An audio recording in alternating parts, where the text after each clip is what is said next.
Kebijakan luar negeri Indonesia dari mulai zaman Bung Karno hingga saat ini di era Presiden Prabowo masih tetap sama, yaitu gerakan non-blok atau non-alliance. Artinya Indonesia berada di tengah-tengah, tidak memilih blok barat ataupun blok timur atau blok sosialis atau blok non-barat bisa kita katakan. Nah, inilah posisi Indonesia sampai detik ini. Tetapi ada yang menarik menurut saya. Indonesia saat ini sedang bermanuver atau bahasa asingnya heavy hedging. Artinya ya Indonesia itu seperti seolah-olah memihak di satu blok. Saya ambil satu contoh ketika Presiden Prabowo yaitu membeli alutsista bahkan pesawat tempur canggih dari Prancis, yaitu pesawat Rafale yang saat ini sudah berada di pangkalan udara milik Angkatan Udara Indonesia. Nah, menarik ya kita melihat di sini bahwa kita lihat seolah-olah Indonesia mulai bergeser ke blok barat dengan membeli alutsista yang canggih, pesawat tempur canggih ya. Tetapi kita melihat di sini ada strategi cerdik yang saya lihat dimainkan oleh pemerintah. Artinya Indonesia ya berada di posisi tengah tetapi dia bermanuver seolah-olah memihak salah satu blok. Kemudian kalau kita bergeser ke blok non-barat, bisa kita katakan blok China ya saat ini yang merupakan salah satu negara superpower juga. Kita melihat di sini Indonesia memiliki kerjasama dalam bidang ekonomi yang sangat besar. China adalah mitra strategis Indonesia di bidang ekonomi. Banyak infrastruktur yang sedang dibangun oleh pemerintah Cina di Indonesia yang kita kenal mulai dari kereta cepat, pelabuhan-pelabuhan, bandara, bahkan smelter-smelter dari nikel yang berada di Indonesia bagian timur. Itu pun ya banyak dibangun investasinya berasal dari China. Bahkan kita lihat saat ini China sedang menginvestasikan besar-besaran ya energi terbarukan seperti panel surya, bahkan yang terbaru Indonesia mulai menerima investasi China di bidang mobil listrik atau BYD yang berada di Jawa Barat. Nah, inilah salah satu contoh kita melihat ya bahwa Indonesia ya bekerja sama dengan pihak barat, kemudian juga bekerja sama dengan pihak non barat seperti China, terutama di bidang ekonomi. Kalau di bidang militer kita lebih condong bekerja sama dengan negara-negara barat yang kita ketahui ya banyak teknologinya juga yang cukup mumpuni. Tetapi China pun begitu ya, teknologi militernya juga sangat berkembang, bahkan mulai ya sangat agresif meningkatkan kecanggihan teknologi alutsistanya, bahkan sudah mulai menggunakan AI.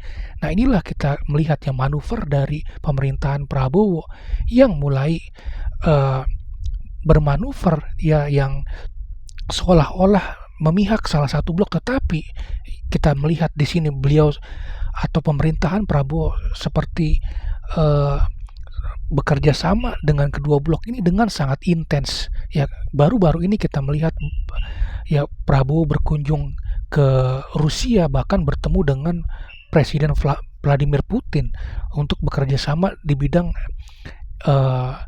bahan bakar minyak atau impor BBM ya, yang Indonesia butuh BBM yang sangat banyak mengingat saat ini ya dunia sedang krisis BBM akibat konflik di Timur Tengah, khususnya akibat blokade di Selat Hormuz. Nah, inilah salah satu contoh strategi dari Prabowo Subianto ya yang berkunjung ke Rusia. Kita ketahui ya bahwa Amerika ya sangat ketat ya melihat bahkan melarang negara-negara berkembang ya untuk membeli minyak dari Rusia, tetapi Indonesia di sini memiliki keberanian bahkan posisi tawar yang sangat kuat dengan ya berani membeli minyak impor dari Rusia ya dengan segala konsekuensinya. Nah, inilah kita melihat bahkan kalau kita lihat berita yang terbaru ya menariknya lagi Indonesia juga bekerja sama di bidang militer dengan Amerika Serikat. Bahkan Menteri Pertahanan Indonesia Syafri Samsudin beberapa waktu lalu berkunjung ke Amerika Serikat, bahkan sedang melakukan penjajakan bidang kerjasama di bidang militer ya. Yang terbaru kita melihat Amerika ingin menjadikan Bandara Kertajati sebagai salah satu bengkel dari pesawat Hercules ya, pusat bahkan menjadi pusat bengkel di Asia ya. Ini sesuatu yang luar biasa kita melihat di sini manuver-manuver yang dilakukan oleh pemerintah saat ini ya. Artinya di sini kita melihat bahwa Indonesia ya berusaha melakukan diversifikasi. Artinya tidak bergantung pada satu negara atau blok, baik blok barat maupun blok timur. Ya, saat ini kita lihat China sebagai salah satu negara yang menyaingi hegemoni Amerika Serikat. Indonesia semakin memiliki posisi tawar yang sangat kuat. Nah, inilah yang harus dimanfaatkan. Yang menurut saya ini adalah langkah positif. Terutama saat ini kita melihat ya, ekonomi Indonesia sedang tertekan. Rupiah bahkan saat ini sudah mencapai level yang sangat mengkhawatirkan, mencapai 17.700 ya, sempat menyentuh 17.700 lebih ya. Ini salah satu hal yang bisa memukul ke perekonomian Indonesia. Nah, disinilah Indonesia harus jeli ya, bekerja sama dengan negara-negara manapun juga, terutama dengan negara China ya, yang saat ini perekonomiannya sedang bertumbuh pesat. Kita melihat tren dolar saat ini juga sedang melemah. Banyak negara-negara ya BRICS terutama, di mana Indonesia juga menjadi salah satu anggotanya. BRICS adalah singkatan Brazil, Rusia, India, China, dan South Africa ya, di mana negara ini ya dalam hal ekspor impor perdagangan antar anggotanya mulai menggunakan local currency atau mata uang lokal ya, mulai sedikit demi sedikit meninggalkan ataupun ya mengurangi ketergantungannya dengan dolar. Ya, inilah salah satu tren yang bisa kita lihat. Artinya apa? Pelemahan dolar ataupun pelemahan perekonomian Amerika itu juga ya turut mempengaruhi ekonomi dunia. Indonesia pun harus jeli bekerja sama dengan negara-negara yang perekonomiannya sedang trennya meningkat, seperti China misalnya, yang sedang membangun, yang sedang menjalin kerjasama dengan negara-negara global South di negara-negara berkembang termasuk Indonesia. Nah, inilah tren yang menurut saya sangat bagus. Indonesia tidak tertekan ya dengan posisinya sebagai salah satu negara non-blok, tetapi bisa bermanuver. Ya, kita ketahui ya selama ini bukan merupakan merupakan rahasia umum lagi bahwa negara-negara maju seperti Amerika, Eropa itu sering sekali menekan ya negara-negara berkembang untuk memihak terhadap mereka dan mengurangi kerjasama dengan negara-negara seperti China dan Rusia. Ya, itulah yang kita lihat. Tetapi posisi Indonesia saat ini kita lihat ya, bahkan negara seperti Amerika, negara-negara Eropa, NATO dan juga China itu melihat Indonesia sangat penting posisinya.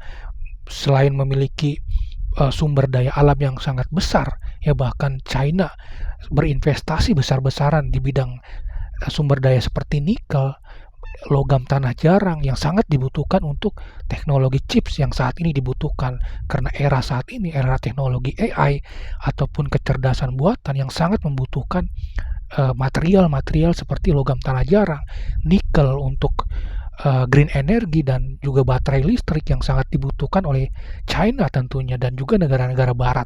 Inilah posisi Indonesia yang sangat strategis yang menurut saya dan harus dimanfaatkan agar Indonesia memiliki diversifikasi baik itu di bidang ekonomi ya maupun di bidang pertahanan, sehingga tidak tergantung pada satu negara. Jika negara ini sedang lemah seperti blok barat yang saat ini sedang mengalami penurunan ekonomi, Indonesia bisa ya bekerja sama lebih intens dengan negara-negara yang saat ini trennya sedang meningkat seperti China misalnya.